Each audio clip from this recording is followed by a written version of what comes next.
Hey guys, welcome to this video. Today I want to talk to you about getting out of your head and living life.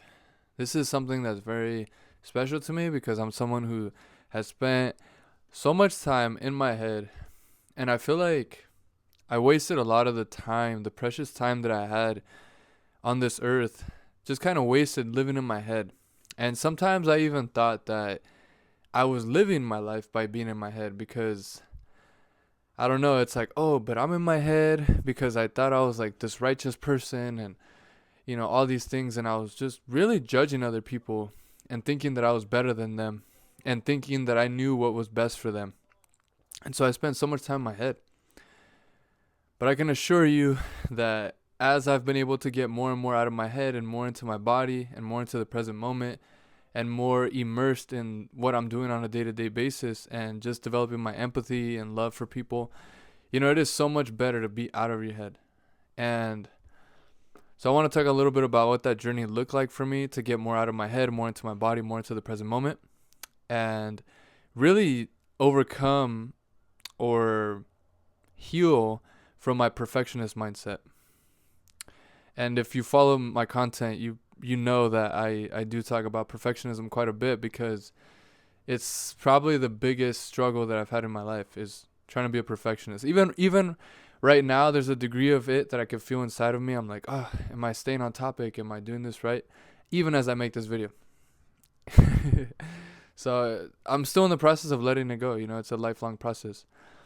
But yeah, how I was able to get back into my body, I think it really comes down to being able to let go. I think being able to let go of control, being able to let go of the outcomes of things, and having more trust. I think it's about having trust in ourselves and having trust in other people and having trust in the world.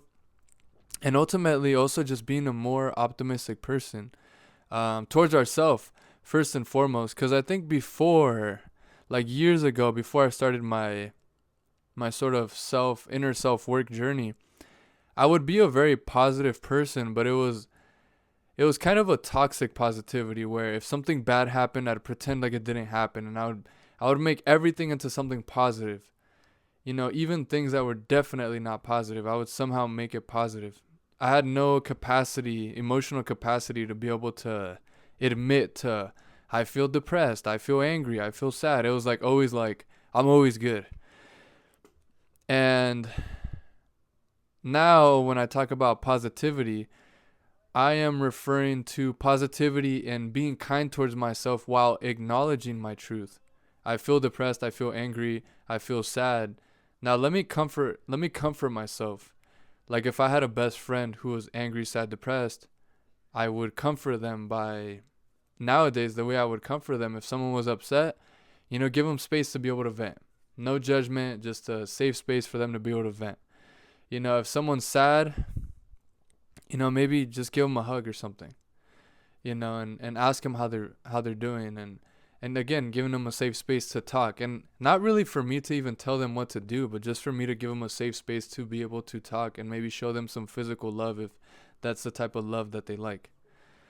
And so as you could see, what I'm really saying here is that what helped me to get back into my body and live my life and get out of my head was acknowledging my emotions, acknowledging my struggles, but then being able to actually give myself what I needed. Um, which some of the ways in which I've been able to do that is, meditation, mindfulness, just paying attention more to about what's around me in the moment, regular exercise, but not before I used to exercise like run a lot of miles, which is cool. But and obviously I'm wearing my I Heart running shirt, but I'm talking about doing exercise that's more slower, more relaxed. Started practicing a little bit of Tai Chi, started doing more walking and things like this that are a little more helpful to regulate the nervous system, to regulate anxiety. Just going for a nice, gentle walk outside while getting some sun. Um, and even recently, doing something like a cold shower has been actually really nice for my mental health as well, because the cold shower, it sort of just really gets me back in that body. You get that nice cool shock. And so I basically just really put a lot of emphasis on regulating my nervous system instead of, being trying to be very performative, because, before I was a competitive athlete. And, I'm not here to say that it's bad to be a competitive athlete. I mean, I'm still a competitive person. But now, instead of just being a competitive athlete, I just like to be competitive with myself in everything I do, you know? And when I say competitive, I just mean like, yeah, I just like to push myself, but also push myself in my inner work. I don't feel like meditating, but I'm going to meditate. I don't feel like, you know, I feel like ignoring the fact that my ankle hurts and I want to push myself to go run. Well, what's really the better choice is to walk and to stretch. Okay, I'll do that. That's the harder choice for me right now. So hopefully you get what I'm trying to say. I push myself in the ways that help me be a better person as a whole and be more healthy on an emotional and mental level, not just like pushing myself on a physical level, if that makes sense. So, yeah, if you're somebody who struggles with living in your head, I think something that really helped me was just exploring myself in different ways that I wasn't used to. I think this really helped to open myself up and get out of my body. I really pushed myself socially. Over the years, I experimented with a lot of different types of jobs. I would get invited to places and I'd say yes more often instead of being so rigid. I would be more open-minded to new opportunities.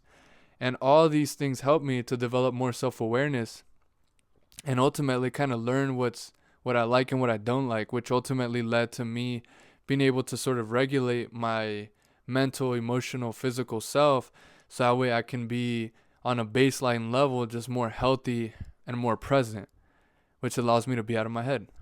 So, yeah, hopefully this video resonated. Honestly, I could probably keep on yapping for a long time, but if you really enjoyed this yap, then just make sure to comment down below. Let me know what you would like to hear more of me talk about, or if you have any ideas for future topics that I can talk about.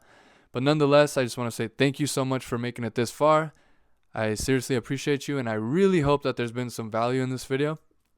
Make sure to subscribe, like the video, and I'll see you tomorrow because I make videos like this every single day. Peace.